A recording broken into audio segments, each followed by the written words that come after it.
Good evening, YouTube. Good evening, good night, etc., etc., etc.,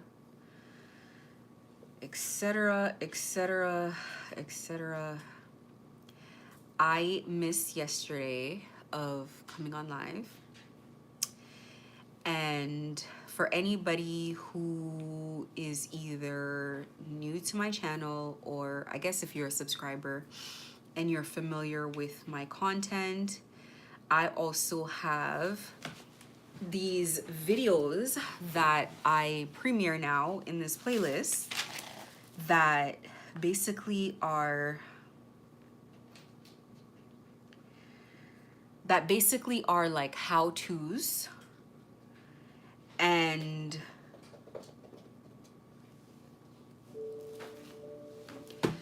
they are how-to videos about different topics that are important. I think for me, things that I think that are important for people to know along this journey. Whew, y'all, listen, most days when I wake up,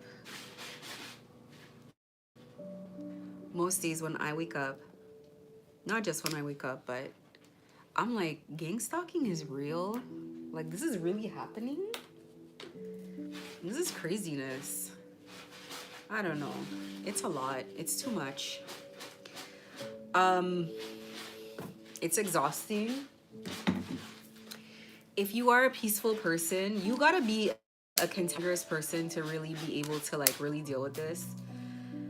If you are a person who just likes your peace and your quiet and your privacy in your life to just be normal and focused, this is definitely some nonsense that you just feel so exhausted with dealing with. You're like, God, please, God, when? God, when? God, when? When is it gonna be done? So let me grab a botanical card. I feel like the same card comes up. It's the same thing, it's the same one. I'll read it anyway and I'll pull another one, but it says strength of character and moral integrity.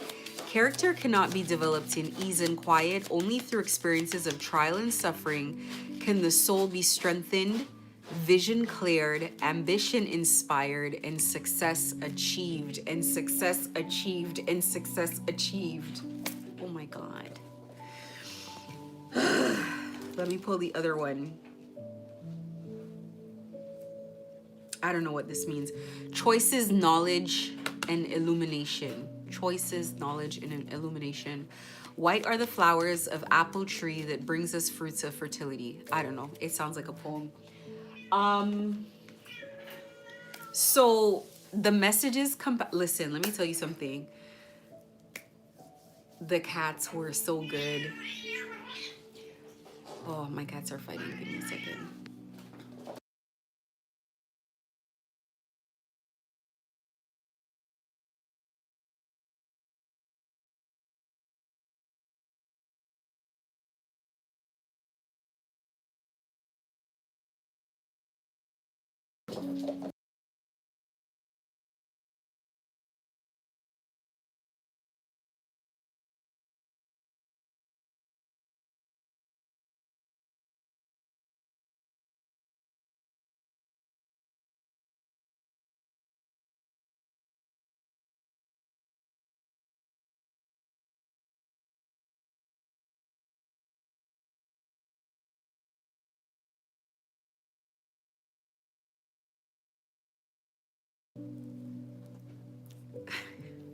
This kind of stuff only happens when I'm going live.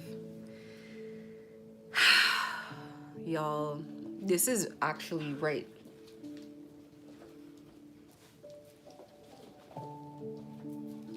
This is right on target with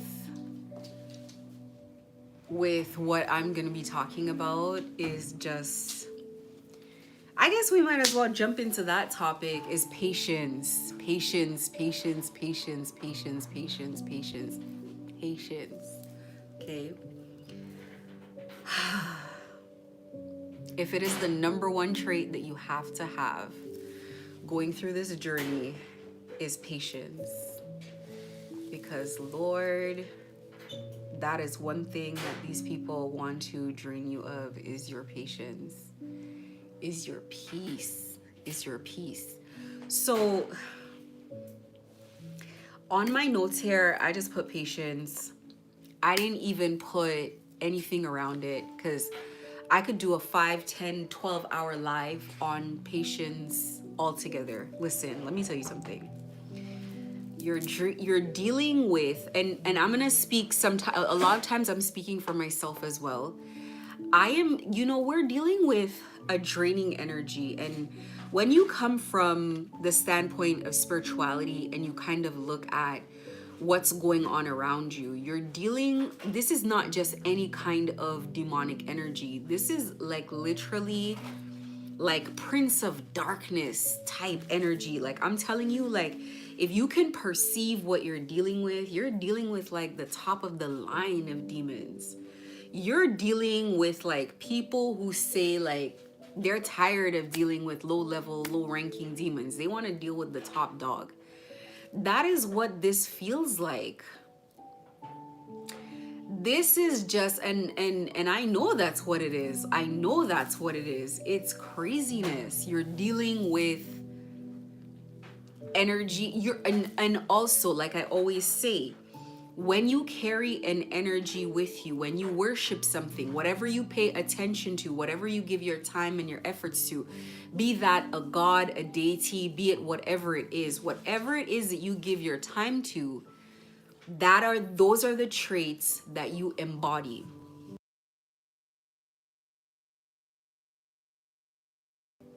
Those are the traits that you embody.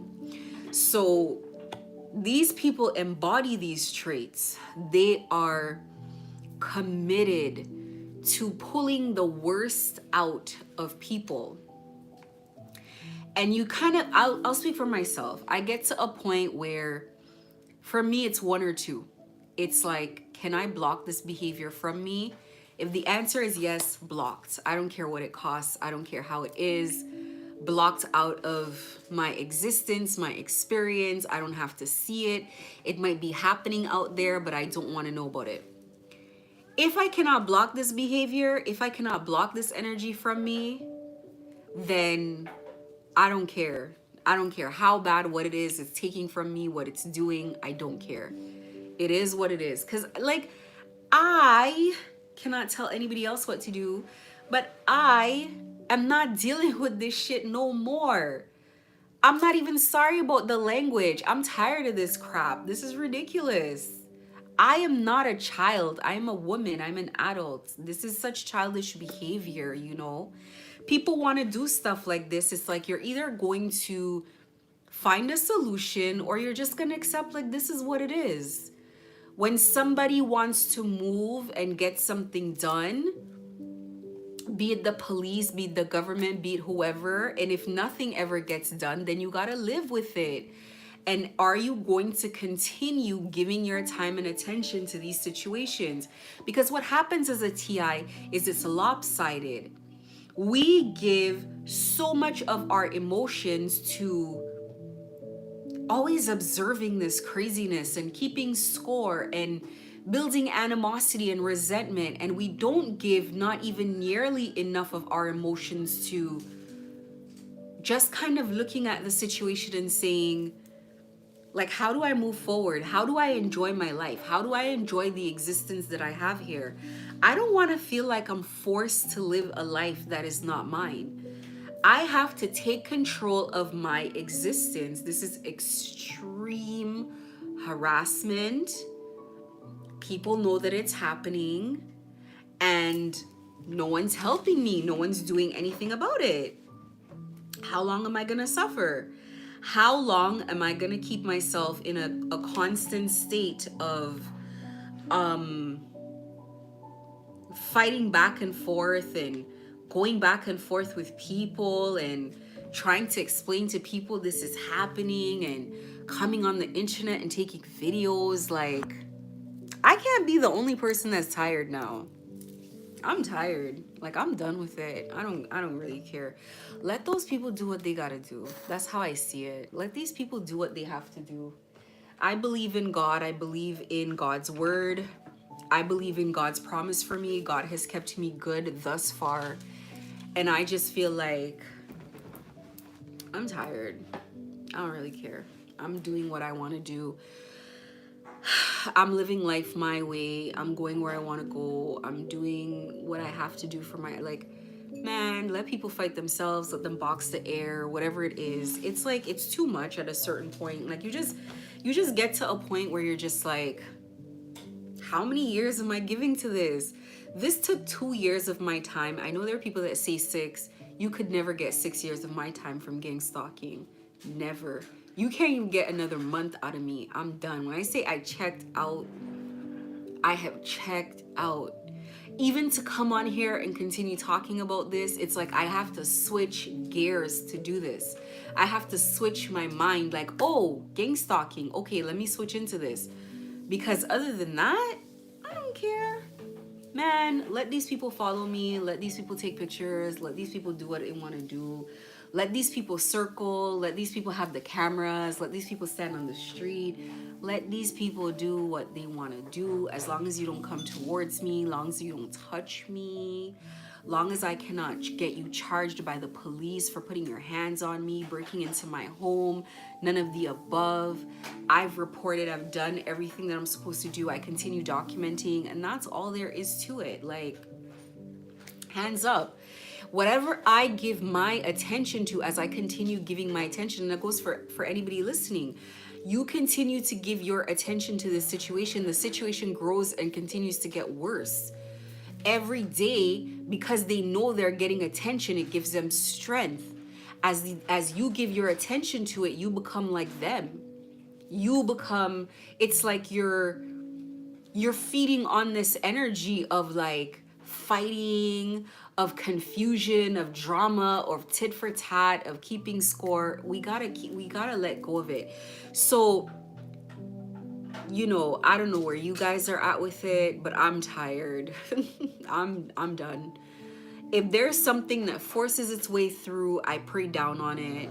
I give it a lot of prayer. And I tell God what I want done about the situation, and it's up to God to answer it or not. But you can't live like this. These are miserable people who are being attacked by the energies that they carry, and they keep wanting to take it out on you. They're not happy, so they're like, let me log into your account. Let me log in and see what you're doing. And if you're doing great and you're having a great time, then I want to attack you. We're like, man, please. It's draining energy, and I don't know. I'm bye. And that's the thing. For me, if I accidentally find myself in like somebody else's reality and it's gross and it's dirty and they don't take care of their vibration, I reverse right back out of it. I don't really care. In my city, I'm known as someone who ghosts people. And why do I ghost people? Because if I don't like your aura, I don't sit around for it. I don't owe you an explanation. I don't owe you an apology. I don't even know you, and I don't care how you feel about me making a decision that I don't want you in my space. And I just move. I move on with my life. Now, they get mad and they get hurt and they start throwing things and throwing a tantrum, and it's like, I close my doors, I close my curtains, I soundproof my walls and my windows, and I go to sleep. And whatever happens out there happens out there. Whatever they say about me, if they make lies about me, whatever it is, I feel like even in my business, I've been the one who's worked harder, who's always innovating, who's always minding my business. And here they come, always with some nonsense, even though I don't actually know these people. I don't go anywhere with them. I don't talk to them. They make up stories. Who cares? Fight the air. I'm out of there. And if people feel uncomfortable about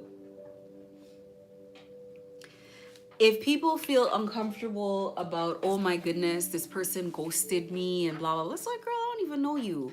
These people that are gang stalking you, you don't even know these people, and these people are fighting you with some type of passion, like you know them personally. You don't even know these demons. Why do you care? Oh, they said this and that. Oh, they did this and that. You don't know these people. These are strangers. I remember, you know what, people in the past used to ask me questions like, let me see if I can think of a question. Let's say somebody would ask me like if I like someone or should we do this and that, and I'd be like, I don't know them.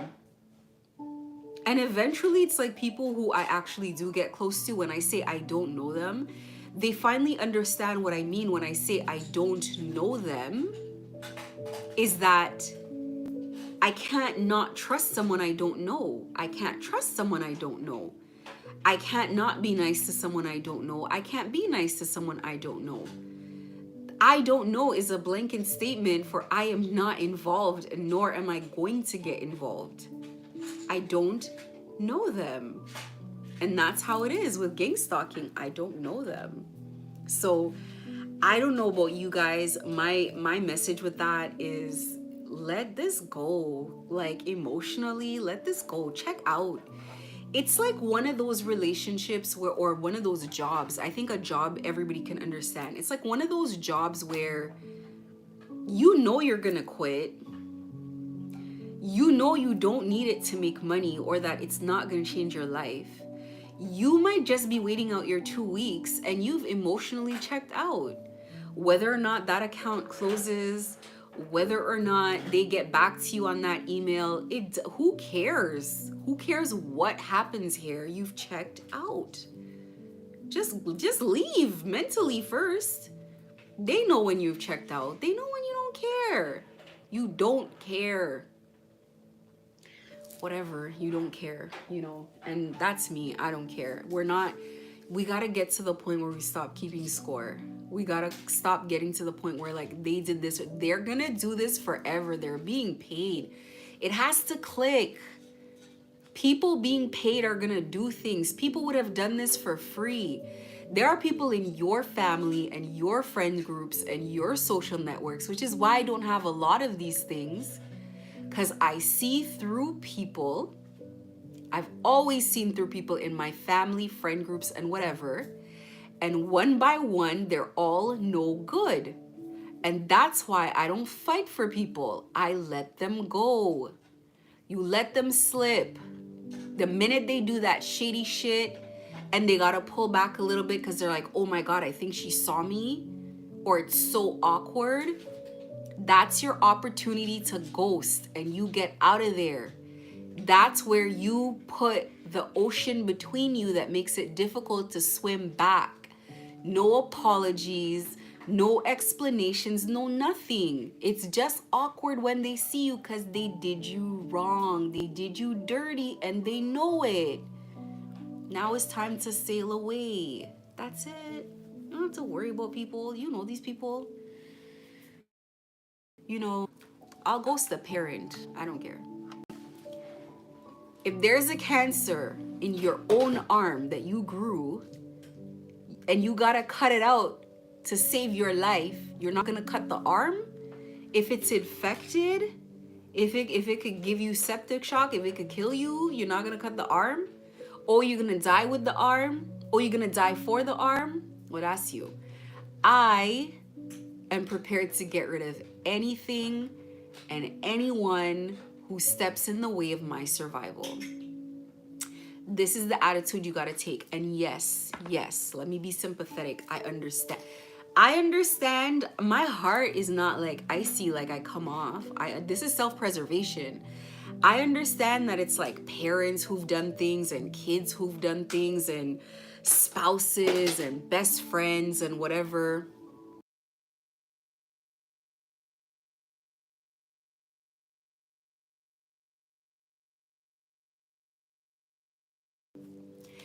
I can understand that these are very, very deep relationships that have injured you. I get it. I more than get it. I very much get it. But it's like the person ran off, or the person betrayed you, or they acted like they didn't know you, or whatever. They didn't tell you. What are you gonna do about that? Like, you can't take We cannot emotionally carry these things with us. We can't take emotional responsibility for how somebody chose to behave with you, especially if you did nothing, especially if you would have expected more from them. Somebody came to them, whether it was with a story, whether it was with a lie. Let me tell you something about people lying on you to people that they know. If somebody comes to me and tells me one of my kids did something, my first priority is to be like, let me go talk to my kid.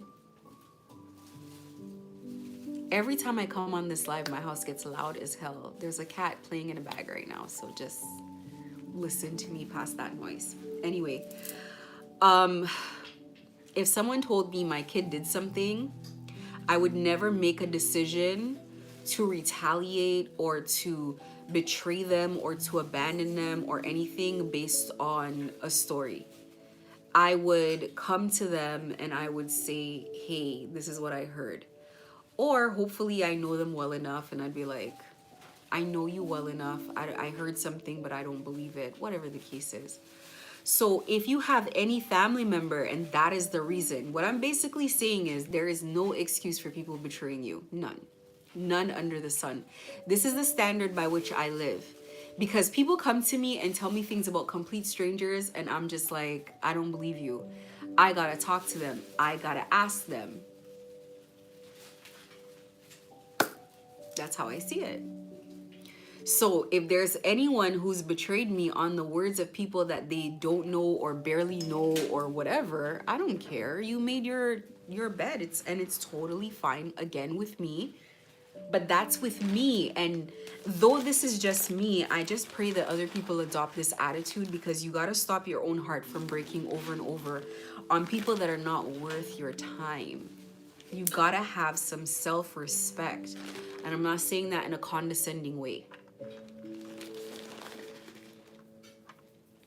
I mean the best for you when I tell you, if people are willing to turn against you on the words of other people, these are not your people, and that's okay. Only in North America do they have these rules about people having all these friends and people doing this and people doing that. The rest of the world, you could just be who you are. Not everybody's meant to have a whole bunch of people, and contrary to stupidity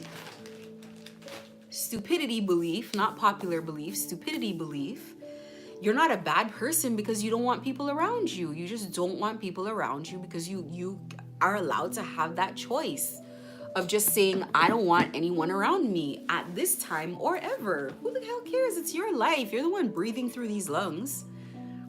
People try to say something about everything. They always want to have some type of an opinion. They want an opinion on you, how you look, how you talk, where you go, blah, blah, blah. At some point, we got to stop letting people gaslight us. You know, I know other readers, they come on and they coddle people and they're like, oh, my love, blah, blah, blah. But it's like, God, it's exhausting. How many times do people need to hear this? We're adults. We make adult decisions. And one of those is to just choose your peace. Just walk away from it. Emotionally walk away from it. Emotionally check out on people. Emotionally leave them to do whatever they're gonna do. Let me tell you, if the police are not coming and if no one's coming to help you, are you really just gonna let this happen? Here's what you do. You get up, you go look for work, you take care of yourself, you take care of your house. Oh, the neighbors are spying? That's okay. They have a right to do that. Let them do that. Actually, it's illegal and they're not supposed to do it, but if you can't do anything right now, then like, what are we doing about this? Why are we crying about it? Okay, people are following me everywhere. What are they gaining from that? They only gain from your reaction. They don't gain from following you. Let them follow you. People have followed me for 2 years, not gaining anything off of it. In fact, they're losing time and effort. They've devoted themselves to this for 2 years, and there's no money for 2 years. No money for 2 years is a long time to not have money. You know, people need to just start deciding, like, do they want to continue with this? Has the last 2 years been an example, or do they want to continue? That's it. My life cannot stop. I don't even know them. That's how you gotta look at it. I don't know them. put more time into raising your vibration, loving yourself, loving your life, noticing what is going right for you, what is working, and less time in noticing the things that are going on around you. I could come here every day and give you guys every day at least 2 or 3 things minimum of what has happened for the day that has just been antagonizing every single day. And I say 2 or 3, I could give you like 5 or 10. Okay, seriously. What is the point? Let's focus on solutions. Let us not no longer be fighting these battles. The first thing is to stop talking about it. As you stop talking about it, you'll stop losing reason to think about it. As you stop thinking about it, it will be happening around you, and it's almost as if it's not happening. And then that's all you can ask for. And then you just move on with your day, move on with your year. Time will continue to tick by, and 1 hour of moving on will turn to one day, will turn to 1 week, will turn to 1 month. And before you know it, you're being gang stalked and you don't notice, just like in the very beginning when they were covert. You will stop noticing it. I walk the same route and I see people and I recognize patterns and all of this, and I don't care. I see people coming and I like to mind my business these days. There were days I used to notice people on the phones, people taking I mind my business. I turn my head. I don't stare at people. I don't notice. If my eyes naturally go, oh, okay, well, none of my business now. Stay focused. I stay focused on what is for me. I don't involve myself. I don't care. I don't talk to strangers anymore because they're gaslighting you. You don't even know these people. They'll come and say something as a compliment and then they'll make it something else. So now it's like, I'm like this. Hey, can I help you with something? I'm like this. I don't look, I don't answer, I don't focus, I don't know. I'm deaf, I'm dumb, I'm mute. It's like there was a point where no one could call my phone. Well, it's still like that. I don't want anyone calling me. I don't care what it's about. Now it's like I don't care to talk. I don't notice anything. I'm like this all day. I don't care. I enjoy my personal bubble. I stay in it all day. Minimal interaction, and that's it. Nice or not. And it sucks because I said to God, I was like, it sucks because I used to love interacting with people, and now I'm just at a point where I'm just like, it sucks. And that was part of how they want to get you. That's why they did this. But it's like, I like my peace. I like my peace more than I care about someone winning or not winning. If God wanted it to be a different way, meaning if God wanted it to be that you still interact with people everywhere you go, then God would have made that possible. So because God didn't make it possible, because God allowed it to happen, it means I need to flow. I need to just go with the flow.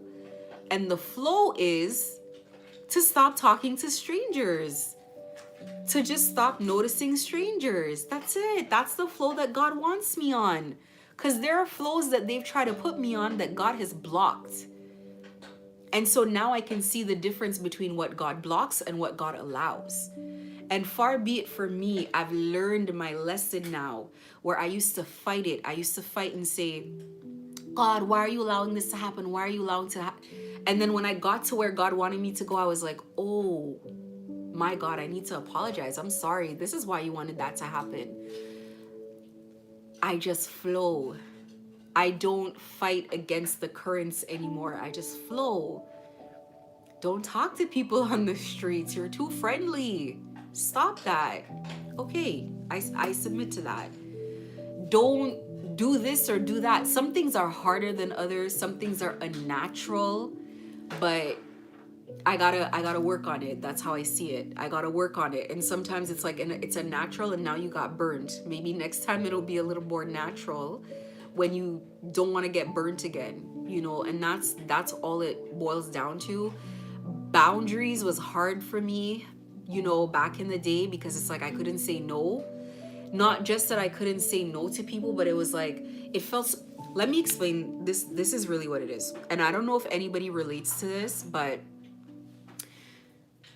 it is a natural when you are a well-mannered person It is unnatural to see people behave in this way with no etiquette, no class, no human decency, bully people, be so rude to someone's face. It is unnatural to deal with, it is unnatural to be around. And so whenever you see it, it takes you aback and you're like, my goodness, what a pig. Oh my goodness. It's an insult to pigs. Why is this one in a social setting? People don't behave like this in polite society. What made you behave this way? Like, why do you speak to people this way? What is this energy that you carry? This energy of rot, this energy of unlikability, this energy that now you wonder why you have to turn and resort to gang stalking instead of being able to make things happen in your life. Something made you turn to gang stalking, because if you were abundant in your own way, you're a doctor, you're a lawyer, you're a preacher, you're a teacher, someone approaches you with gang stalking, like, you would probably say, I don't know, it seems weird. Why would I want to do that? Why would I want to participate in something like that? Something has to already not be working very well. And maybe there are people are in those positions. And I don't know. I keep not understanding. I have no idea, because I don't have to be rich for me to be like, there's no way. What do you mean track people on the street, follow their car, and like, what? All of them are not bribed. All of them are not forced to do this. A lot of them, most of them, in my opinion, come in through the front door voluntarily for a little bit of money. It's not a lot. This is not life-changing. It's not like being a celebrity. This is not like selling drugs where you're making a lot of money. Like, these people are doing this, and it's like,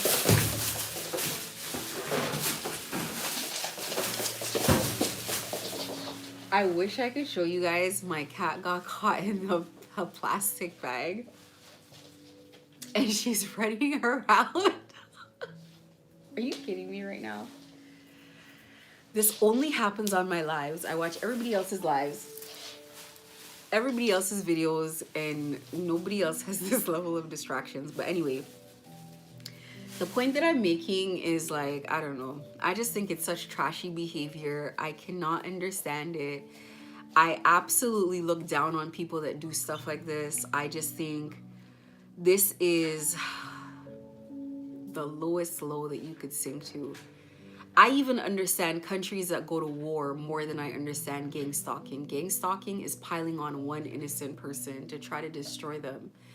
And you have no compassion when you see people start going homeless, losing things, getting in poverty, and it makes you even more happy. You're not human, and you know it. You lost your humanity. And it's like, you are not going to be seen as a human in society. We have to continue to unmask these people. And that's why I say, if you get the opportunity to go to court, it's not about money. It's about telling your story. It's about getting the opportunity for one of us to get out there, for all the people who were told that they were crazy, all the people that were through illusions and all of these things were pushed to the brink of insanity, that those people get their day, that somebody somewhere can say, we heard the story of somebody who was gang stalked and we believe them. We may not be able to prove it on everyone, put everyone in jail, but we at least believe what was happening because we see all of this. Because there needs to be some semblance of evidence for it to even get to go to court. That's going to remain my forever message. If you get the opportunity to go to court, please do not settle out of court. Please go to court. Please have your story told. Please call the media. Please make noise, because there are other people that are suffering. I come on here all the time, regardless of how I feel, because of other people that are suffering. It is important to give some sort of relief, because this is painful and this is trying.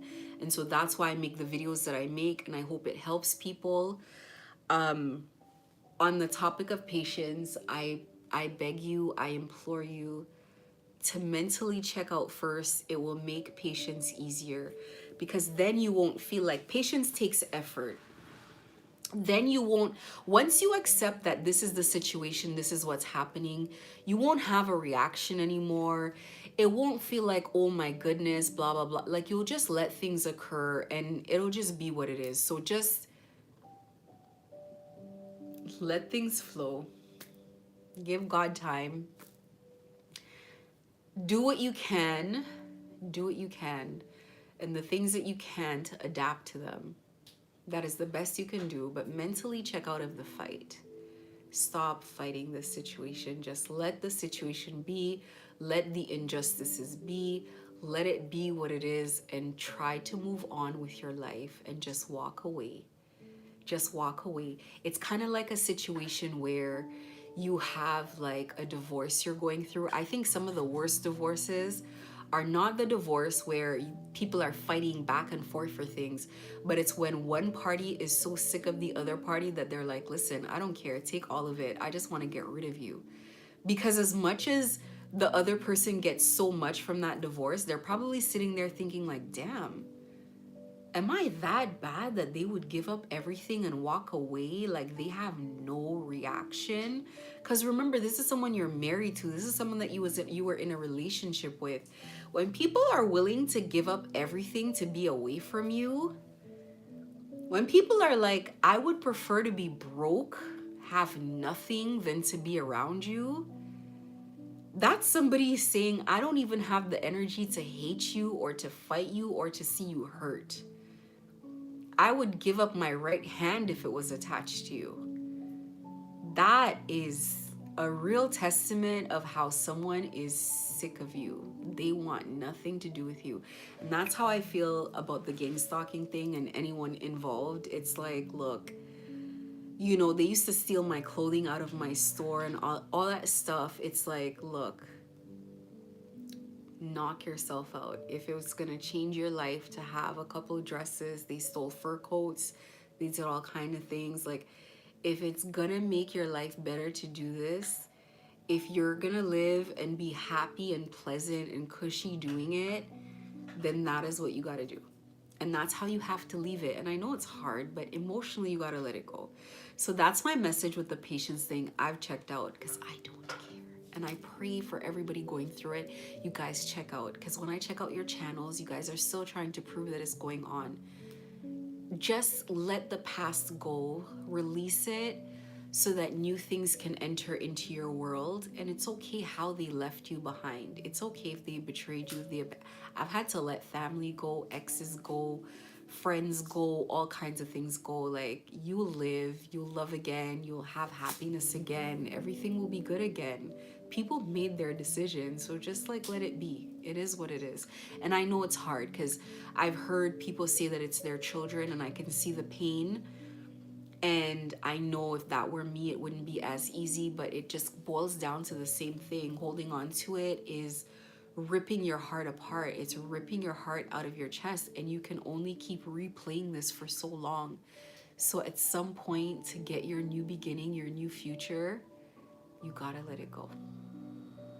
Anybody, no matter how much you love them, how much you wanted to think they were a good person, I get it, but you gotta let them go. Rest in peace, and God will bring you better. And that's all you can, and God will bring you better. And I really, really, really want to tell people that, like, God will bring you much better than you lost. As far as people, some of these people were no good anyway, honestly. They really weren't. So, not some, all of them. Unfortunately, they all were trash. It's been proven. The evidence is here. They jumped ship. They abandoned ship. They left. So gotta just let it out and enjoy your life. And another thing I want to tell people, glow up. Have a glow up. Go to the gym. Get the you have the time now. Get the body that you always wanted. Take care of yourself. Educate yourself. Learn new things. You know, go on a new journey. Be a new person. Reinvent yourself. Nobody can force you to be the same person that you were. Glow up so you can attract better than that last phase that you were in. And the gang stalking will force you to glow up anyway. Now, I don't know what it was about my situation that my situation has turned out differently than so many others. Perhaps it's my perspective. Perhaps it's the way that I hang on so tight to my life and myself, and what I want for myself. I always say I manifested myself out of this situation. I think you got to do the same thing. You got to hold on really tight to your life and your happiness and your peace and your sanity, okay? And that takes a series of behaviors that are very, very tough to master. But eventually, when you do master them, you will come to your, I want to say, a higher timeline. It starts incrementally, it takes a while to gain momentum, and then eventually you get on this winning streak. You get to open up a new cycle. You get to go, you use everything that, well, for me, this is a natural thing to do. So naturally, I'm going to do this. But you get very creative, very childlike, very imaginative. You got to imagine the future that you want, because if you can't see it, how are you going to tell God what you want? You see the things that you want, you believe in them, you believe you're going to get justice, you believe that it's going to stop, you believe that you're going to have a brighter day. And without effort, it should come into your reality because you believe it. So I can only say this oh so many times, but maybe I'll make a video about how to manifest. I'll think about it and then maybe I can put that up. But guys, we gotta drop it. We gotta drop it at some point. I wanted to talk about how to figure out who your, okay, part of what makes my situation unique is I know who the chief handler is in my situation. You got to figure out who your chief handler is, or who you've threatened or offended. Now, if you're being gang stalked and so many people are surrounding you, you've threatened or offended someone. And in order to know who that is, that you've pissed off, how do you figure it out? What are you doing that has costed people something? What are you doing or have done that has threatened people? In my case, it was that I had information about people and they wanted to get rid of me at any cost because I knew that there was spell work involved and they wanted to get rid of me because they didn't want someone in my past to know that they were doing spell work on that person, and they were doing spell work on a lot of people in my city. So you gotta take a step back and think who is it that I've offended? Now, you might not know the chief gang stalker because the chief gang stalker is who they've hired, but you might be able to figure out who you've offended.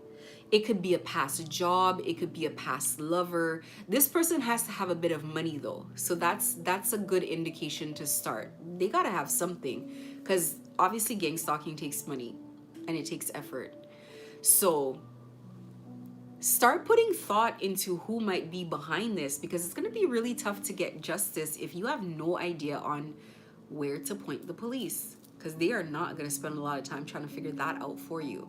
So you got to think about when gang stalking started, who was around you, who you might have offended, who you might have cost money, who the information that you have might be offending. So that's very important if you want to move around and get out of this. Another point that I had here was release. I've already touched on it in what I talked about in my rant about patience. I'm gonna call it a rant because it definitely was a rant. You have got to release your past for the future to enter. You have to release to heal. You cannot get a new beginning wounded. You gotta heal, or else you are not going to attract anything good. As you remain, I talk about this in healing and all of this stuff that I've talked about. If you have a muddy aura, you're attracting muddiness, you're attracting old energy, you're attracting things that you do not want. So you gotta release people, places, and things in order to heal past relationships, all of them, all. Oh, but maybe they didn't mean it all. You got to release all. Let everything go. Everyone. Because this is gang stalking. Again, I gotta repeat it. God allowed this to happen for a reason. You gotta let everything go. It wasn't for you. It doesn't matter. It doesn't matter. A parent, a child, or whatever. It like, I cannot stress this enough that it doesn't matter, because you want to get to go through those doors because you're not happy living like this. So you gotta release everything. It's you, yourself, and I. Unless you got kids in the house, like me, I got, kids and pets and whatever. But other than my house, it's just me and my house. That's it. That's it. That's all it is. And you gotta walk away. You gotta walk away from all of it, and then you can walk into your future. Otherwise, you're binding yourself to the past. You gotta let it go. Even old possessions, like I had to let go of. I let it go early.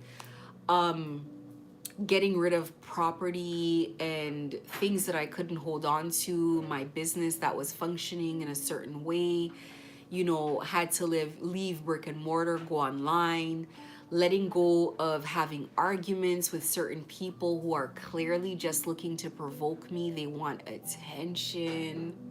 They want my attention. It's gonna cost a lot of money and a courtroom to get my attention. So I don't give it anymore.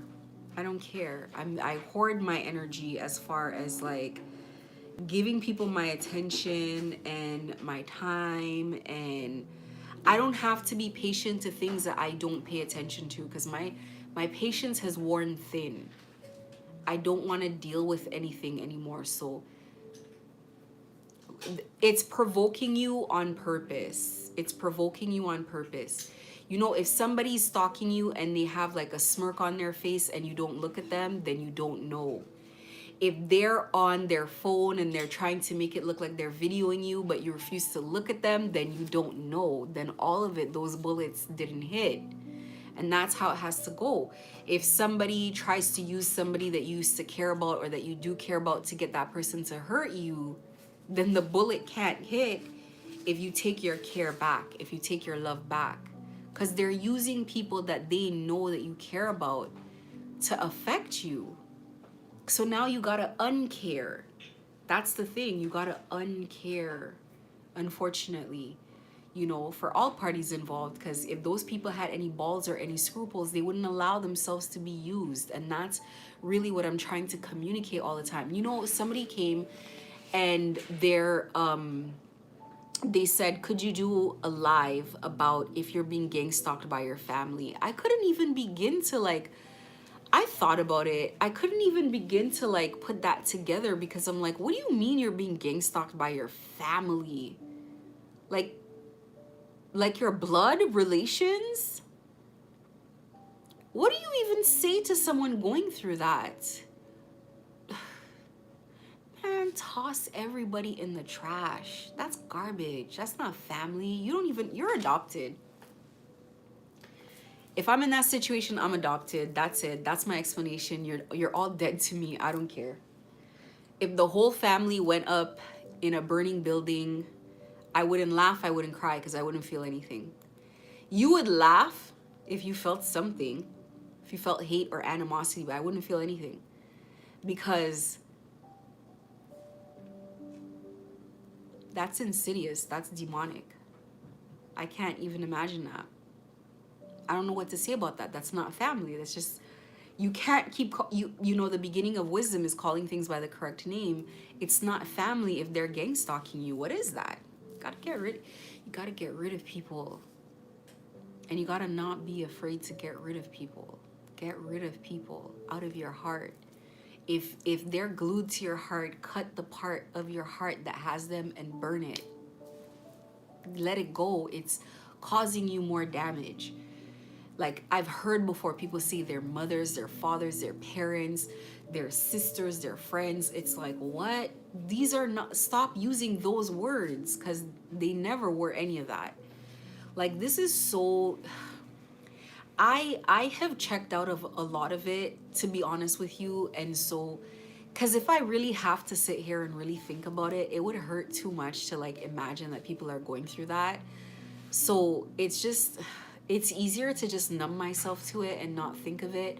And I'm almost grateful that my story was not that bad, that it could be people close to me like actually gang stalking me. It's one thing to be abandoned or lied to or, you know, walked away from, but like to for them to participate in it is like evil. It's very evil.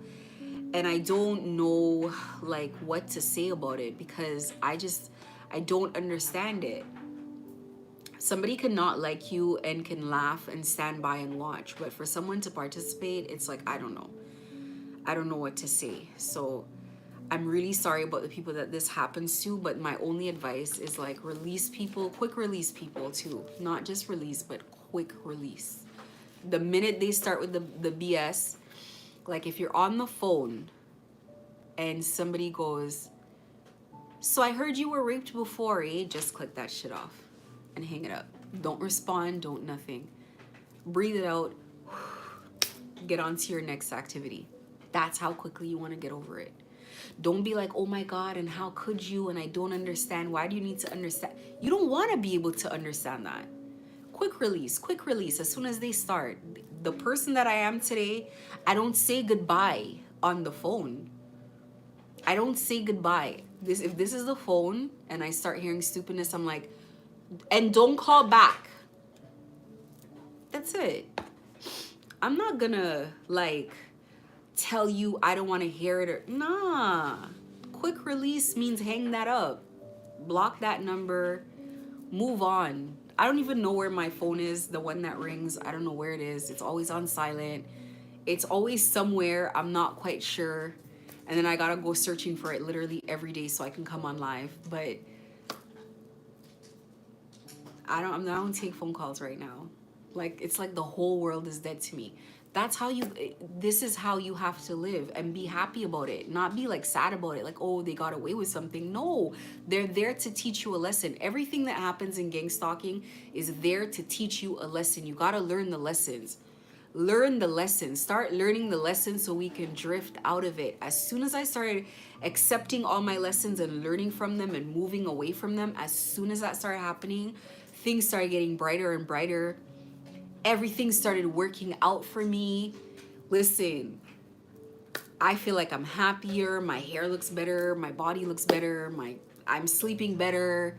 Everything's better. Everything's better, better, better because I'm getting it. I'm learning the lesson. And I realize it's how I have to go through life. We've been fighting lessons for so long that it's made it difficult because it's like we're fighting the universe on what she's trying to do.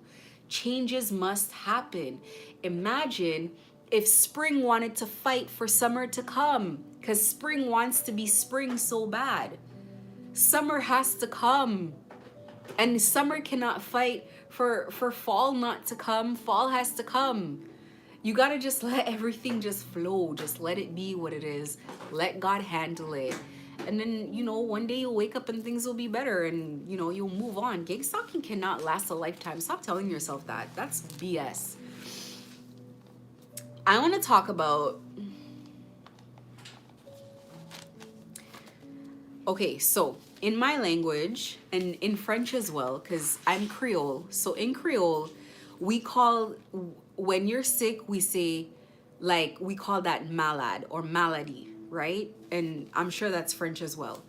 So, but when you're malade, that is sickness of the body, okay? When you're sick on your body, you take medications, you try to heal yourself. You do not ignore when you're sick on your body. You go look for healing. You go look for healing when you're sick. You go to the doctor and you don't stop until you find a cure or until you find relief. We have a word that we call malédiction, which is basically directly translated, it's bad luck, okay? Or sickness of the spirit. When people are sick on the spirit in North America, they simply accept their bad luck. They just say, I have bad luck, and that is their explanation, and they run with it. They don't do anything else. They don't find healing, they don't find cures. Things are not working. Now, there is gang stalking, the physical gang stalking, and there's, as I always say, there's the spiritual stuff that's happening. On the spiritual side, you will notice you apply for things, you don't get approved. Money is getting affected. Your health is being affected. Your looks are being affected. Your social network is being affected. People don't like you anymore. People don't trust you. People are not kind to you. Good luck has left. You are carrying malédiction, which is a sickness of the spirit. Why are you not seeking healing when your spirit is sick? When your spirit's sick, the healing is not the same as when your body's sick. If your spirit is sick, you cannot go do things like seeking therapy. You cannot go do things like arguing with gang stalkers or going to the police station or proving you're being gang stalked. Even if you were to be stopped being gang stalked today, nobody's following you anywhere. Nobody's hacking anything. Nobody's sabotaging anything. I don't know what's going on with my... Let me check my internet. I don't know what's going on. It just reconnected. But anyways, the harder it is to clean, the longer it takes to clean. So that means if a sickness of the spirit, spell work, evil eye, projections, people hating on you, whatever it is that you diagnose it as, the longer it is that you sit under that, the longer it takes. If you sit under it for a couple months, it's going to take a couple months to clean it. The couple months it takes to clean it is the period of time where things continue to not work in your life. You gotta clean the sickness on your spirit. Sorry guys, don't mind me. I'm getting oily. This is makeup from earlier. I don't even like makeup. I know I shouldn't say that. As a woman, I really don't care. I don't like it, but I need it for certain things, so it is what it is. How do you clean malédiction? Spiritual baths. You got to clean your environment. Egg cleanses. I'm talking about basic cleanings that everybody can do. There are things above and beyond that people can do. A whole bunch of other stuff. I'm not going to get into it. Not on this channel. There's a, so basic. These are things that if you Googled on Google, if you searched on YouTube, you can get all of this stuff. So this stuff is basic. It's not groundbreaking stuff. All right. These things are things that anybody can do. And you don't just clean yourself. When people have cast projections on you, there's a saying that we have back home. When they can't get you, they get your kids. Why? Because the kids are defenseless. So you got to monitor your children. You got to monitor your pets. You got to monitor your possessions. You got to monitor your business. Whatever way they can get you, they're going to get you. So you got to keep an eye on everything and everyone that is under your house. I talk about a house, not just being a physical structure, but your life. Everything that makes you you is your house. So you have to really think about, am I just being gang stalked, or has my whole house been turned upside down? And do I need to restructure? Do I need to fix things? You have to let go of things that are diseased as well. You have to let go of things that don't serve you. You have to let go of things that are just not working in your favor in order for you to get the blessings that are supposed to be coming in for you. It is what it is. And you need to lose emotional connection, and you need to let go of the emotional attachment to a lot of things. Just let it be what it is. Just release it. But you gotta clean. You gotta clean yourself. You have to find a new way. If you were moving through life before and you weren't very spiritual and you found yourself in this and you can't find your way, you gotta be open to new solutions. You gotta be open to new ideas. And anyway, this is so tough that eventually you find yourself open to them. Whether or not you really want to be open to them, you have to find yourself open to them because you just realize, like, I don't have a choice and I'm so tired of this. Like, I will try. It sounds like BS, let me tell you. So, one of these things, there was a particular solution that I needed, and it came to me two or three times. And I was like, well, what's that gonna do? And I did it and it worked amazingly. And I was like, you know what? From here on out, I'm gonna keep an open mind because I needed the solution badly enough by the time I implemented it. And it's like life is really pushing you in a particular direction. You got to see it. And I think that when you're stubborn to life and life is showing you if you continue down this path, it's not going to be good. I think that as you're stubborn to it, it gets really horrible. And then a whole new cycle like opens up on you. And I feel like gang stalking is not something you want to repeat. I feel like going down these paths is not something that you want to repeat, and at some point you just gotta let it go. Just like it is what it is. You need spiritual healing, you need spiritual cleansing. Healing and cleansing has been two topics that I have really spoken about a lot, that I have had to go through. Listen, let me tell you, I so know that what I'm talking about is hard, is difficult to implement and do. I know it because I have to do it. I know it because I've had to do it. I know it because I'm still doing it. And some of these lessons I'm still learning. I just know that they're important. I recognize that that's what I'm doing. And I recognize that it's very important and it's going to lead to me being released from this. But tough, yes. Very, very, very, very tough. Healing is tough. Healing requires releasing, letting go, forgiving. I Googled forgiveness and it said releasing anger, you know, however you define it. I've released things before, and if I have to go back to that way of doing it, then it is what it is. And it just might be just releasing something. No longer thinking of it, no longer participating in it, and just like just recognizing that like at some point it's time. It's just time.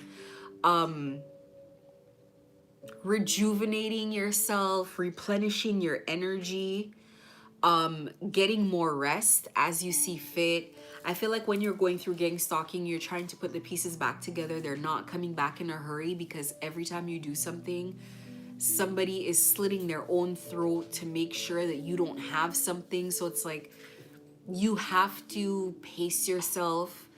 You know, for me, I've had to be smarter about the way that I'm doing things. I've gotten used to facing challenges and just getting over all of them and having no excuses.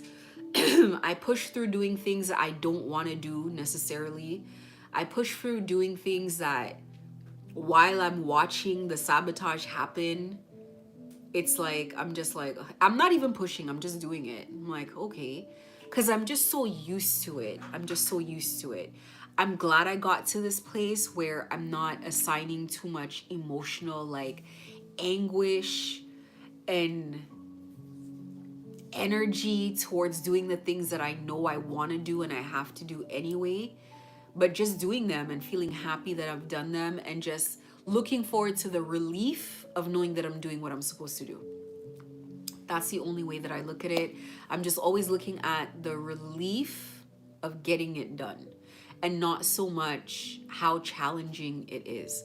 If this is the way that the rest of my life has to be, I'm not going to stop living. I'm just going to get comfortable with it.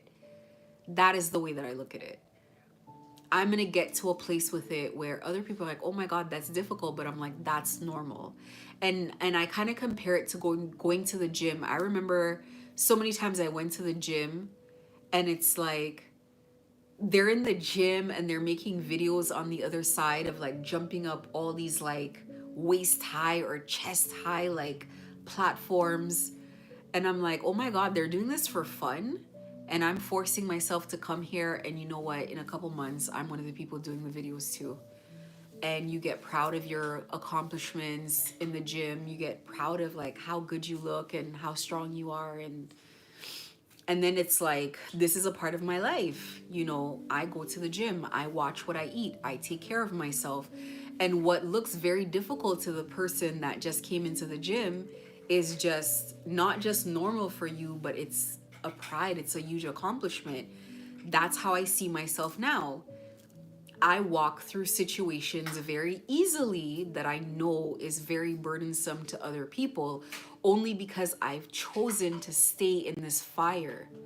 I've chosen to stay here because the opposite doesn't work for me. Giving in to what? Madness can't happen. Cannot happen. So I've chosen to stay in a position where I can become strong, like I would be in the gym and just walk through it.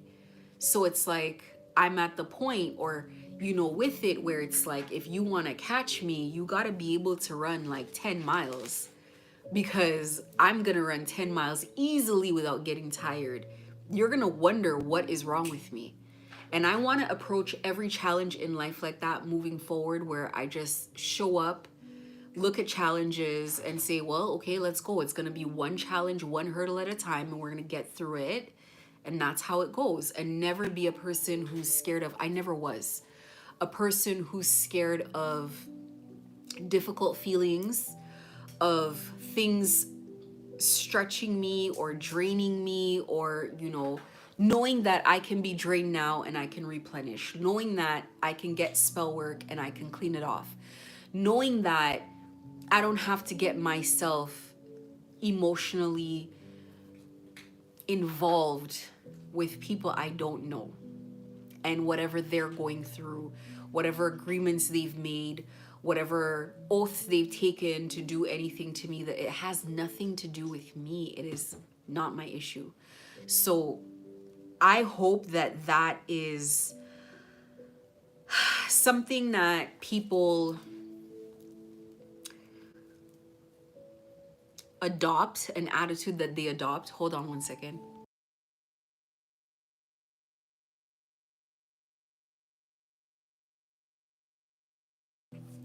Just hoping that's an attitude that people adopt. And um you know, I know it's not going to be easy in the beginning. This has taken a long time. Sorry, my nose is watering. Give me a second here.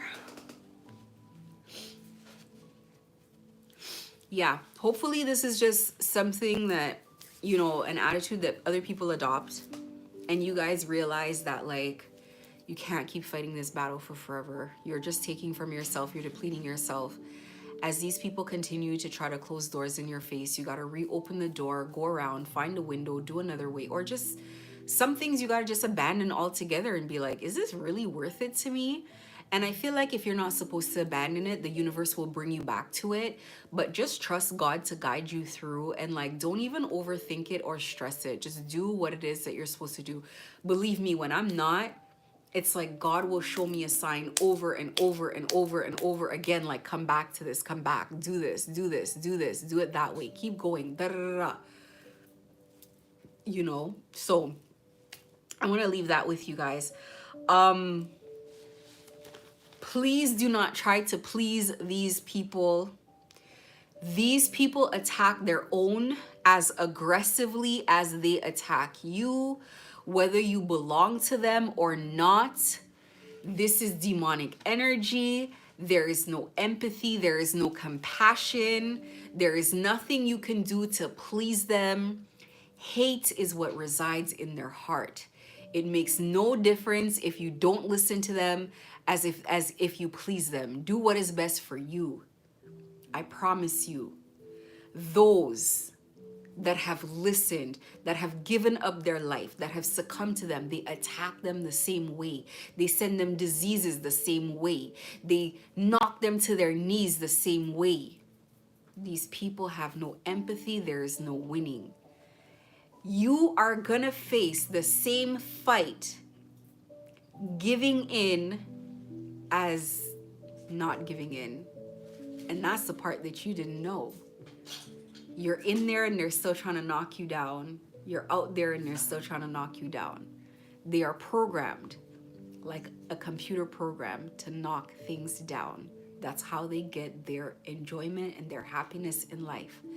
They want everybody to feel the pain, the rage, the lack of love, the lack of happiness that they feel. So you might as well get up and walk away and do whatever you want to do.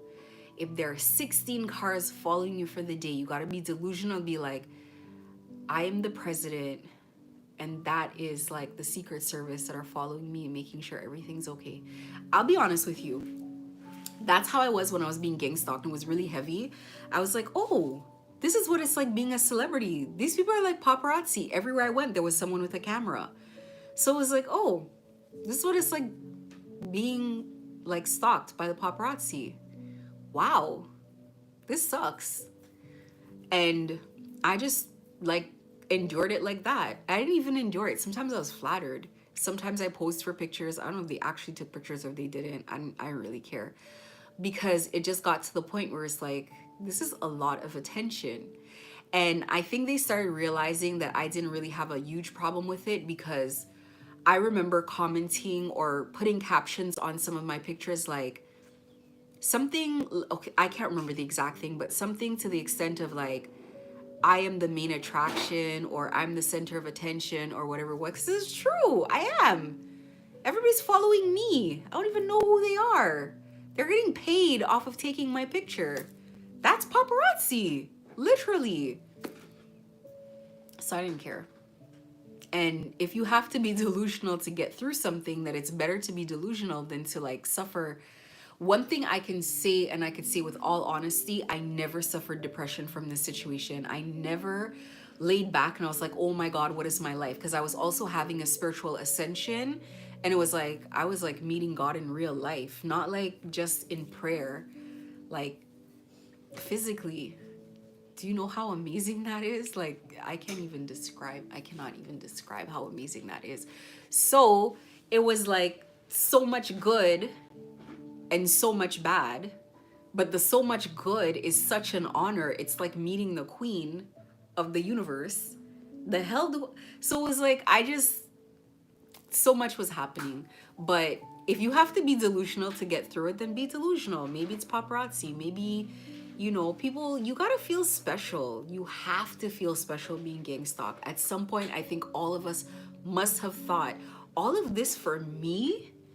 I used to chuckle because I used to be like, all of this over a man?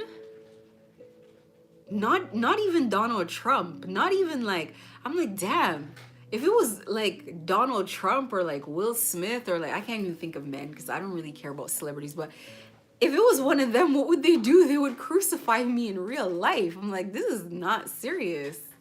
The fuck? I was like, this is crazy.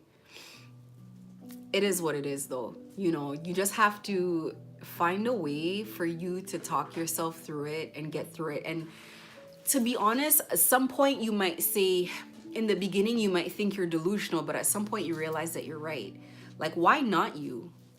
Why not you? It's about time you had your moment in the sun. Like, you're obviously not no one, because all these people are following you. These people made you important. They're talking about you everywhere. This is living like a celebrity. If you know what, I'm gonna make a chart.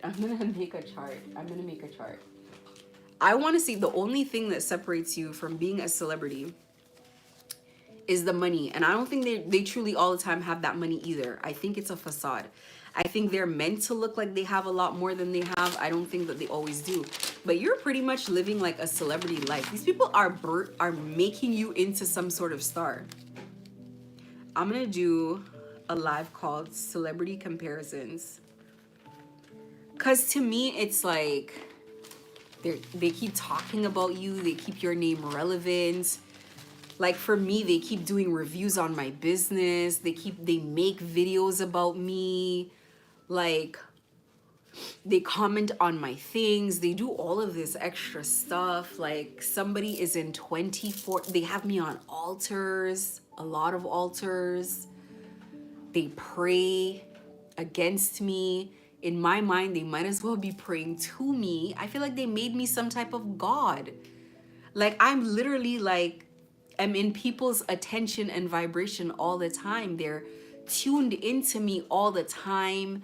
They energetically come in my space. I feel exalted. That's what they're doing by constantly giving you all of this attention. So take it. Take it and run. Feel important, feel worthy. Why not? Why not me? I mean, ask them why not me. You can't get them off of you if you wanted to. It's like, geez, somebody has literally put you on an altar. They're saying your name and you don't even know their name. That is a celebrity. It's like they can't say you're not important. They can't say you're not a star because they're treating you that way. So walk in that energy, walk in that light, accept it. Accept what they're giving you. That's star power. Take it and walk in it. Be that person. I know I sure as I am. I am. And I do everything like that. I can already see myself in certain positions. I see things for myself because I'm like, wait a minute, I have the ability to keep people talking about me. So I might as well play on that. You know, I accept it. I like it. I don't know. Don't people please people. These people are incessant, and you know, we all know that we can't get rid of them. So it's like, if you're gonna be here, try not to like take this, I don't want to say take it too seriously because you kind of have to some degree, but I don't take it that seriously. Not anymore. Not anymore. If I never took it that seriously, I don't think that I would have lost too much anyway. I had to be observant about certain things. I had not to make certain mistakes, but like as far as like taking it seriously and like, this is my reality, I'm gonna stay here forever. Not really. I always knew it was gonna end. I feel like you just have to have that awareness that it's not always gonna be the same. Like it's a journey and it's a cycle. The cycle has to close, as all cycles do, when the lessons are learned. So you just have to learn your lessons from here. It almost feels like a boot camp for lessons. Let me tell you, this whole Ascension thing, I don't know if anybody's ever watched these videos where it's like, let's say, or not these videos, but these movies where let's say there's like the Indian tribe, and when the child turns 18, they go in the forest for like 20 days, and then they meet their spiritual animal, and it's very difficult. And everybody's like looking forward to it when they turn 18 because they want to know what name, and then they come out stronger.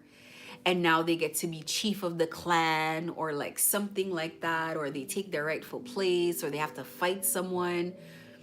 That is how a spiritual ascension really feels. It's like, oh my God, this is real.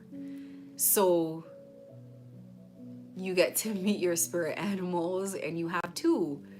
You have almost like one energy as you appear as, and another energy that you carry, and you transform, and you just know things, and hopefully you get gifts. But even if you don't, it doesn't matter, because the most important gifts are willpower and intuition.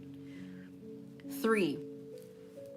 The 3 most important gifts that everybody has and they don't appreciate: common sense, intuition, and willpower. These are the 3 most unstrengthened muscles that every human being has. Common sense, intuition that we don't listen to when your gut tells you something and you listen to your lying eyes instead. And willpower, the ability to get over any hurdle through simply deciding that you will. You can walk through doors. You can never age. You can never gain weight. You can do everything that you want to do in the world, but those 3 can never be beaten. Let me tell you something. If you're psychic, they can sabotage you. They take down psychics all the time. Intuition is the voice of God. Intuition is not necessarily a voice you hear. It's a gut feeling. Nobody can duplicate the voice of God. That is your intuition. It's the thing inside of you that's very soft that says, I think that's a lie. Something about that is off. It doesn't make sense. You got to listen to that, strengthen it so that voice gets louder. Always search for it. When things are difficult, things are confusing, you don't know who to believe, you call on your intuition. You quiet your mind down. You replay events. You think things through logically. At the end of every day, you download all the events of the day and you comb through it with a fine-tooth comb. And you don't make decisions until the morning, because after you comb through it and you sleep on it, you wake up and you say, no, I know exactly what to do. I'm not doing that. Or I am doing that. Or I better hurry up and do that. You will know. So that's intuition. Common sense, we got to give it a different name because people are not using it that way. But it's just simply logic. It's just logic. It's like 1 and 1 plus 1 makes 2. So it's like person A is always an a-hole when I talk to them. I cannot stand them. But they're telling me that they love me. Common sense says that they don't love me. It's simple. But you go into denial and you're like, no, but not them. But they gave me the cake last week and they told me that they care and they helped me get the promotion. So it's not them. Maybe I'm overthinking it. No. Be logical. 1 plus 1. How do I feel around them? I feel like they don't like me. Okay, then they don't like you. Done. That's simple. Done. Finished. Then you're going to look at willpower. Willpower is saying no matter how difficult something is, I can get through it. If I hang in there, if I hold on, if I release, if I give up, then I'm giving it away. If I hold on to it, I'll find a solution. I will eventually cover this problem so completely, I will figure it out. And with your willpower, you don't need magic powers and spell work and like all of this extra stuff to get through things. You just need a determination that you will never give up. That's all it is. That's all you need. That's all you need. I want to talk about building new beginnings. I don't know if everybody has learned their lessons enough to get there. It certainly does not apply to everybody. I get congested, every time I burn, sage, but I have to during these lives. I do. Not everybody is at their new beginning stage because not everybody has listened to their intuition. Not everybody's learning the lesson. Not everybody is deciding that they're tired of this cycle. Not everybody is doing the things that they're supposed to do. And the new beginning comes when the new beginning, it's right for it to come. It doesn't come just because you want it to come. So that's the other thing. So don't beat yourself up about that either. But I do want to talk about that. So first of all, that's going to come in multiple phases, not just one. It's not just going to come right away. The same way you had to learn all these lessons, the new beginning, it comes in phases. You got to learn a whole bunch of stuff with the new beginning to build it. It's not something easy to build. Please release yourself from the stress of thinking like you're doing something wrong or you're missing something or people are against you or it's not. I talk about it all the time. You are going to get a harvest in the fall, in the very beginning of the fall, at the end of the summer. You're not going to get it before. No matter how much fertilizer you put, no matter how much sun, no matter how much water, this is just the seasons as they change. This is how it works. So you are not going to get any fruit before it's time. You got to do the work one step at a time. Doesn't matter how much spell work people put against you. When things have to happen, the universe will put you in a situation to force the change that has to happen. It will force the change that has to happen. So I wouldn't think about that too much. Rome was not built in a day and Rome was not torn down in a day either. So this is something even I have to come to terms with, and I have to just be like, okay, I understand, because we all want to rush it. We all want to get it before it's time. But every time you make an improvement, every time something new happens, every time something works or doesn't work, you're like, oh, I had to learn that. I had to do that. This is how it works. Because you're building it. You're building it. You're not just getting it for free. You get it very easy when there are structures, like structures in the matrix, that want to put you together. These, it's very easy, it's prepackaged. That's why they pull these celebrities and these government officials, they pull them down so easily, because they built them. They have them in pocket, they have them under control, and they have things against them, they have things over their head. So it's the same way. You're doing this by yourself, and you need patience with yourself. And I want to tell people that, so you don't bother beating yourself up. Nothing is by accident. And when the universe calls you, it calls you. I strongly believe that gang stalking is an initiation and a rite of passage. I strongly believe so. I think that gang stalking gets you strong enough to bear the cross that you're gonna bear. And I think that if you're not gang stalked in the beginning, you most certainly will be gang stalked when you get there. I think everybody in power experiences gang stalking. I just think that regular folks just weren't getting that. I think gang stalking has existed from the very beginning. I think Jesus was a targeted individual. And as a matter of fact, I found, as soon as I said that on live, a couple days later, I found another video that said the same thing, that Jesus was a targeted individual. You can see it. Now that you've been targeted, you kind of like, well, if you grew up in Christianity, you look back at the whole thing and you're like, wait, Jesus was being gang stalked. Gang stalked. Like, there were groups of people against this person their entire life. Same thing. I think that those, people with skills and a purpose, their karmic debts that they have to pay from the past lives that they've lived before they were awakened. But I also feel like the gang stalking really hones those skills and it tests them. And God hopes that you will emerge victorious to step into your ultimate purpose. And I think Jesus was one of those people that was one of the best examples we had of gang stalking in life. Dealt with it gracefully, kept his composure, and thousands of years later, we are still saying his name. Many even worship him. So it's like he became a god amongst men, having mastered himself so perfectly and walked so closely with God. I think that gang stalking is the Christ walk that we all have to take.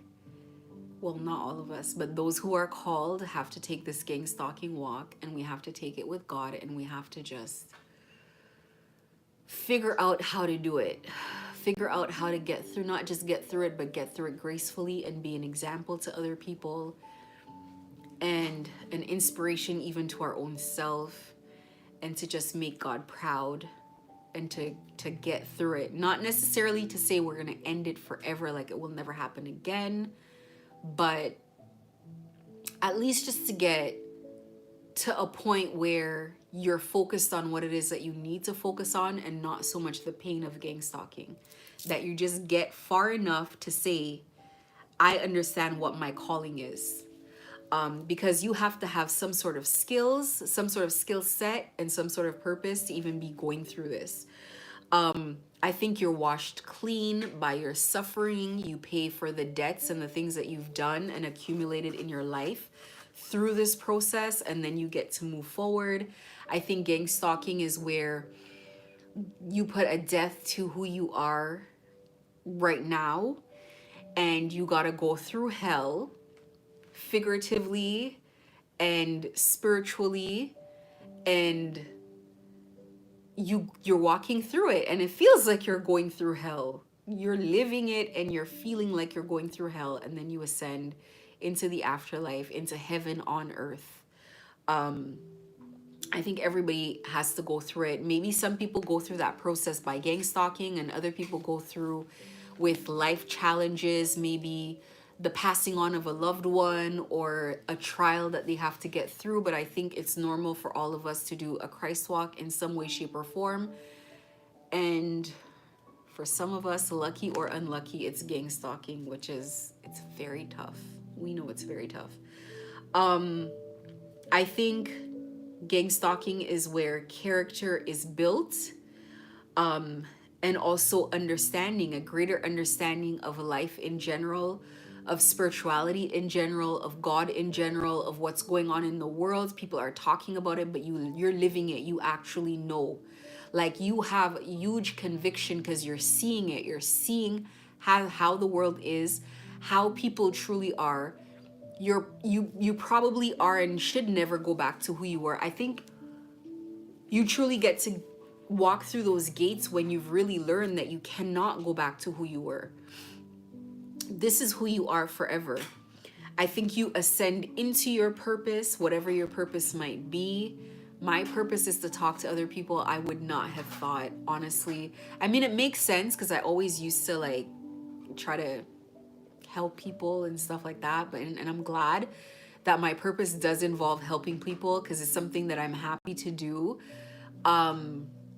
But you ascend into your purpose, things just happen, they just happen to you, they just happen for you. I think a lot of times, like, I can speak for myself, I've been in disbelief, like I can't even believe I'm living this life, I can't believe I'm walking this path. I've gotten away a long time ago from asking why me, like why not me. It happens to everyone. I know so many people in my, there are so many people in my city that this has happened to, more than people that it hasn't happened to. That's the craziest thing. It's happened to so many people that don't know that it's even happened because they couldn't see that they were being followed everywhere. They couldn't see that they were being hacked, that they were being tracked. They didn't know. It was cloaked. They couldn't see the sabotage. They couldn't see any of this. I can. So, and you can see that it's happening to you too. I think some of us have to face a second phase of initiation.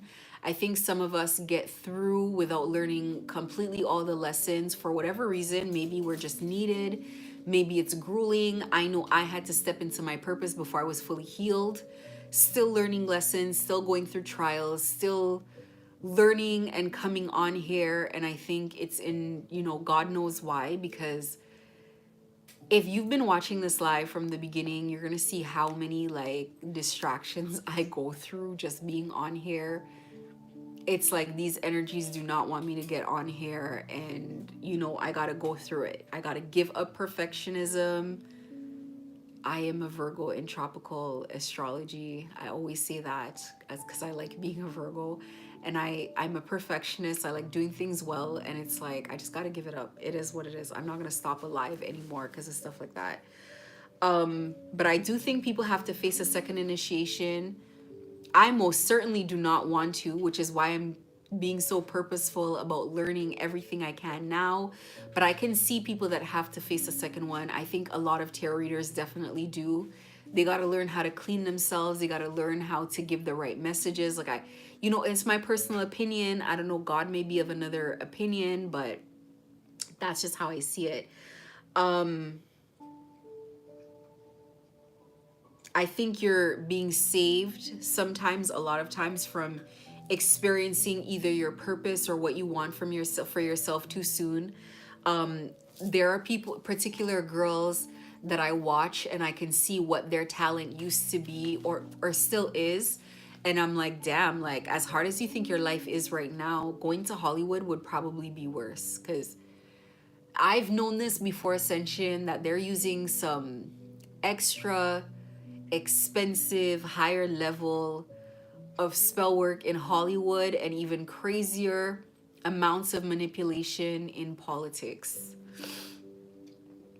I can see it. You can see how in politics they face scandals in their relationships. When people are getting too powerful, they try to break up their marriages. They try to look at what now. Listen, I don't follow politics closely enough to be against or for Trump, but no matter who it is, no matter on what side they're on, which is why I say no matter what side they're on, they align with these dark energies or they don't. Once they want you gone, they will tear you down. So you might as well do what is best for you. So I see it all the time, and sometimes I feel like you may think something was taken from you or you were redirected. Sometimes you were being held back and taught a lesson for a reason, so you can know how to proceed safely, because where you're going is probably extremely dangerous and you're going in there completely unprepared. I think if you give people messages and you try to save people, you try to help people, you are going to be attacked. You got to be ready to fight all the time, spiritually, energetically. You got to be endurant. You got to be one of those people where nothing can knock you out your path, and you're going to continue going. You're going to have faith in God. You're going to let God lead the way. You have to learn how to fight. I definitely feel like gang stalking is how the universe builds an army that is capable of handling the things that are going to be thrown at them. And you just have to be ready at all times to deal with this type of opposition, not fear it, and see it as an honor. I definitely see it as an honor. And I just feel like if the universe believes in me, then the universe knows who I am and where I'm meant to be. And I just go with it, and I just learn how to do it. I think one day, as we get through it and as we talk about it more and as we spread the word, people are going to be proud to be gang stalked. They're going to be excited for when it's their turn, because they're going to be like, oh my God, I'm about to step into my destiny.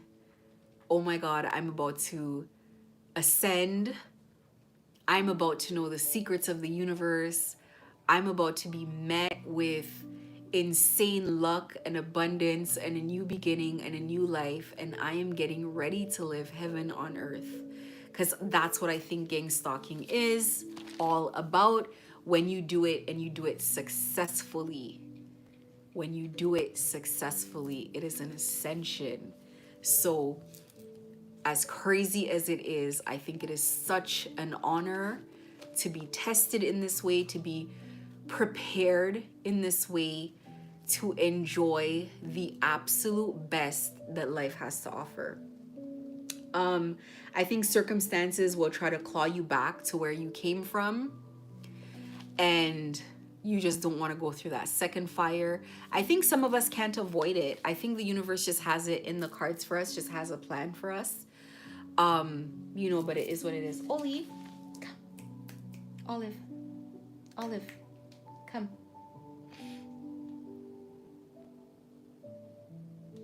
Oh my God. I have the prettiest cats, but they're like toddlers. They're very toddler. They're like kids. I think some people are, this is my belief, like, I just feel like people are too naive in this process. Not naive, how do I put it? Okay, so when I was first going through this and I looked back at myself, I have to put myself in it so it doesn't sound like I'm being judgy. I was very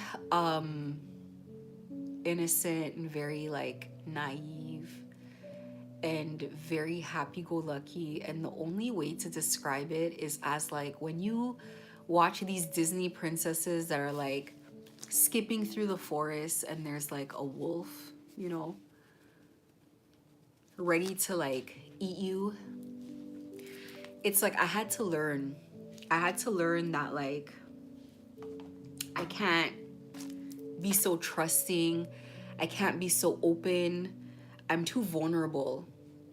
But I also see that on other people as well, and then I get nervous for them, and I'm like, oh, this awakening, because it is an awakening, it's gonna be scary, it's gonna be tough, because I went through it, and you have to change, but it's for your own good anyway.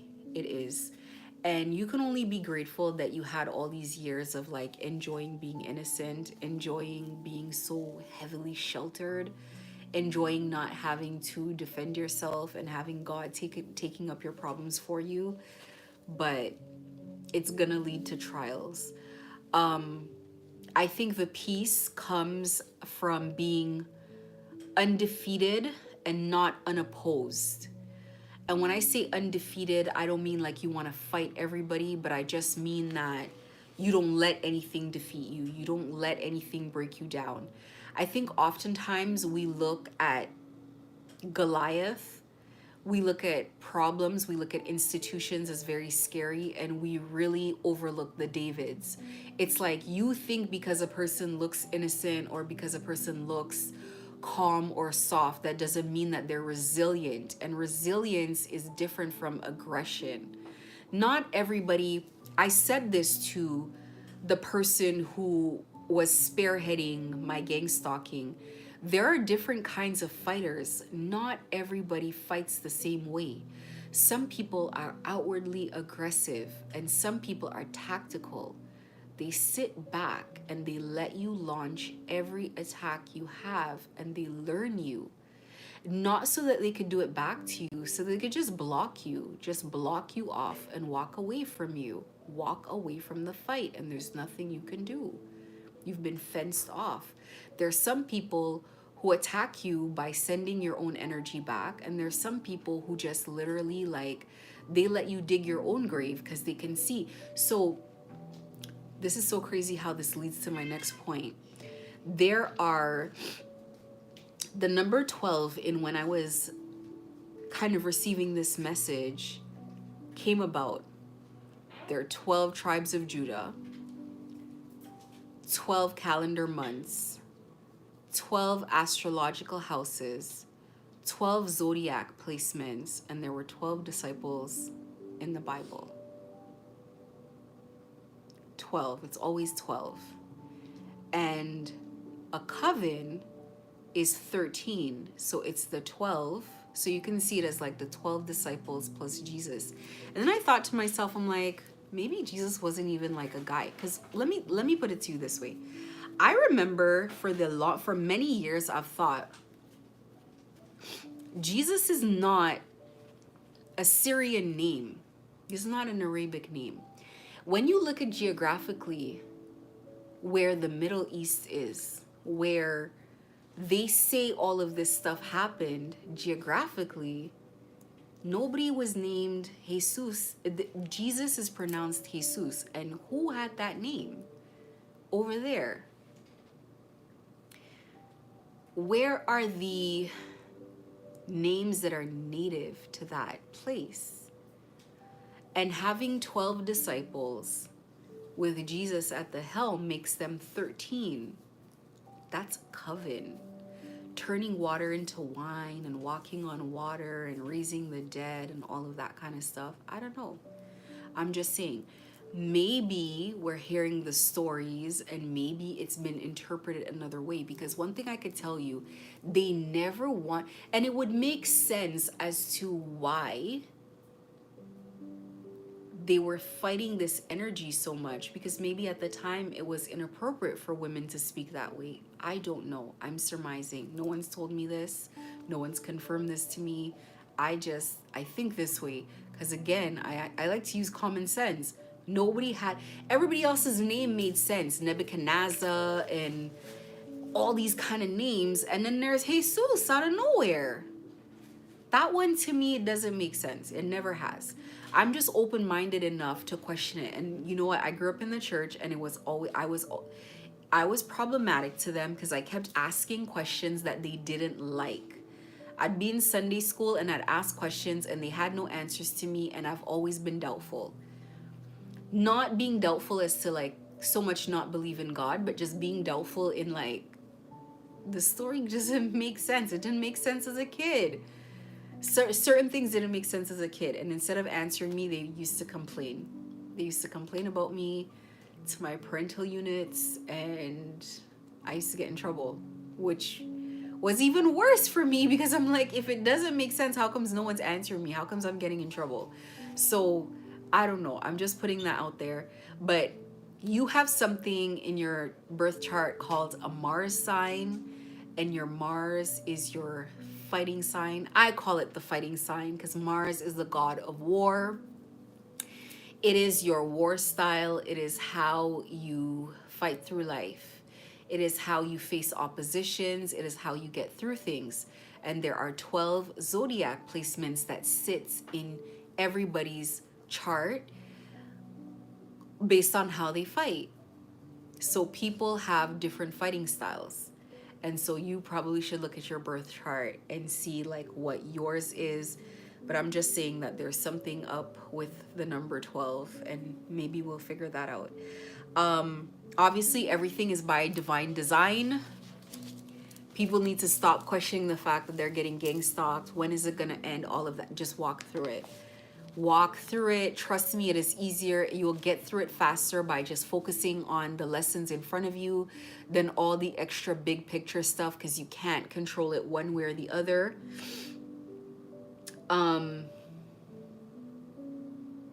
I think God gives you the tools needed to survive.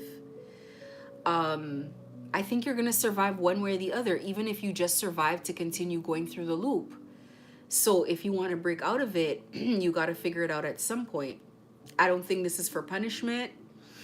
I just think it's an initiation. I think it's a transformation and a death to your life. And I've said that before. And I know a lot of people are Christians. And I hope that someday we will open our minds enough to realize that it only makes sense that the universe is a female energy. And that's not to say that men do not have a place, and that's not to say that there is not a masculine energy as God as well. But I think it's about time that we tell that part of the story. I think this is part of what is happening here. It is the age of Aquarius, which is of higher knowledge. I think the truth has to come out, and I definitely feel like it is the rise of Mother, and that we have to acknowledge the Mother energy. And there are many cultures that already acknowledge the Mother energy. The Spanish, they acknowledge the Mother energy. Africans acknowledge the Mother energy. I think Native Indians acknowledge the Mother energy. Hawaiians acknowledge. What Disney movie was it where they showed the mountains as the image of a mother? I forget. There's a movie. I'm gonna look it up. But it's like, what is difficult about this? Why all this resistance? Oh, the secret societies. That's why. And they know it's the truth. And it's about time that it came out, and it's not gonna be stopped. And I know there are people in my city or people on the internet that look at me like some sort of witch because of the energy that I acknowledge as the universe, as the Mother energy. But it's like, so what? The truth is the truth, and it doesn't matter who wants to believe it. It's just the truth. It is what it is. I feel like we can't keep calling Jesus or Mother Jesus. I feel like at some point we have to be respectful and acknowledge her for who she is. It is only right.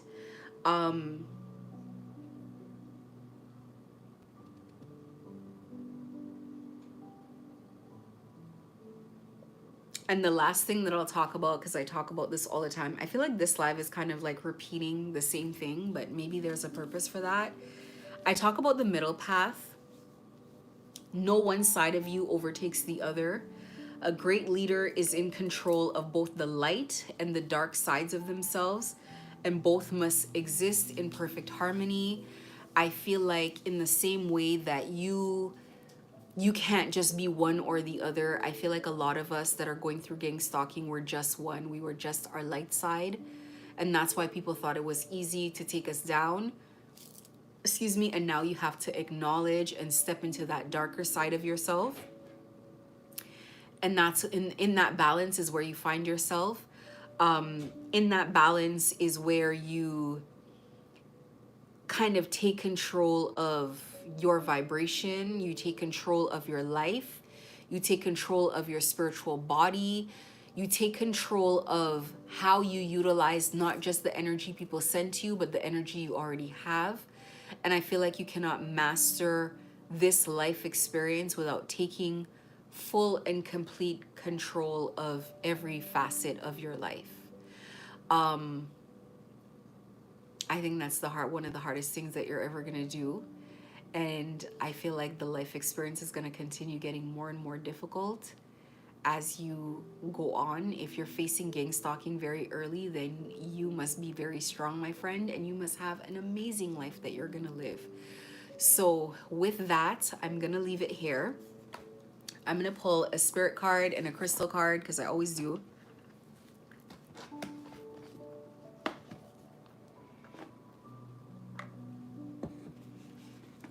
I love crystals. I say that all the time. I'm gonna own probably before I leave this planet, because I honestly, I really love crystals. Maybe every crystal that has ever been discovered.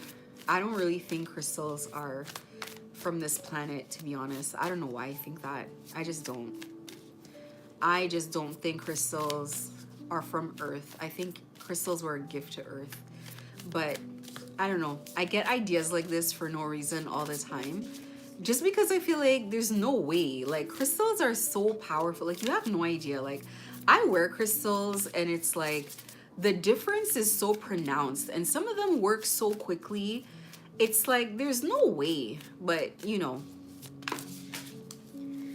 this one has been wanting to come out for forever. So I think I've gotten this one before, and I don't know if maybe I need to get another one. I already have this crystal, but this is Chyrsoprase, and it's the crystal of personal insights. And this is what it looks like. It looks like a light kind of teal color. And this is a crystal of a compassionate heart. Chrysoprase draws out talents and stimulates creativity, bringing openness to new situations. It promotes hope and helps you gain personal insights. Overcoming compulsive or impulsive thoughts and actions, this stone turns your attention to positive events. It opposes judgmentalism, stimulates acceptance of yourself and others, and assists forgiveness and compassion. Hold the stone to prevent speaking out unthinkingly in anger. I should probably get this as an actual stone because, like I said, I struggle with... Everybody struggles with the kind of things we go through with gang stalking. Honestly, you really can't beat yourself up. Healing codependence, Chrysoprase supports independence while encouraging commitment. It reviews egotistical motives and the effect on personal development, aligning ideals with behavior. On the body, it deals with infertility, eyes, skin, heart, thyroid, hormonal balance, and digestive system. And in the spirit, it induces deep meditative states and helps you to feel part of the divine whole.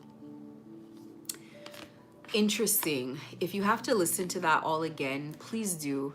I feel like I read it and I like barely absorbed everything that it was saying. But honestly, don't even beat yourself with how you're dealing with this gang stalking thing, because this thing is crazy. This is not meant for like... This thing's a lot. It's a lot of work. It's too much work if you ask me. I've never expended this much energy on anything in my life. So just be easy on yourself and just like... I wanted to say grunt and bear it. Don't grunt and bear it. Like, learn your lessons and like be easy on yourself. The more I acknowledge, every time I have to acknowledge it, so I come on here and I talk about it, every time I have to acknowledge it, I'm just like, this is so irritating. Like, get out of my face with this crap. But, you know, I want to focus on things that are productive. This seems so unproductive to me. Anyway, Spirit Messages card. It is time to stop letting worry rule you. Instead, get excited. See, that's what I'm talking about your future and all it will bring. What energy and emotion you put out comes back to you. With a little conscious effort on your part, that happy ending can and will be yours. Believe that. That is my biggest message here, honestly. Like, got to let this go, this fight with these people that you don't know. Let them have it. Let them win. Let them say they did it. Just walk away. Just walk away now. We gotta walk away. No one is really sitting here to listen to you prove that cars are following you and people are following you. This is so covert, someone watching from the outside may not see it. Let it go and move on with your life and start imagining a new future. Start writing it down, start putting up pictures, start building hope, building momentum, looking towards the future, and just holding on to it and like letting it go, and just be patient with it while God heals your situation, because I feel like that definitely takes time. Thank you guys for hanging in there with me for another live. I didn't come last night because I had things to do. And every time I don't come on live right away, so sorry guys.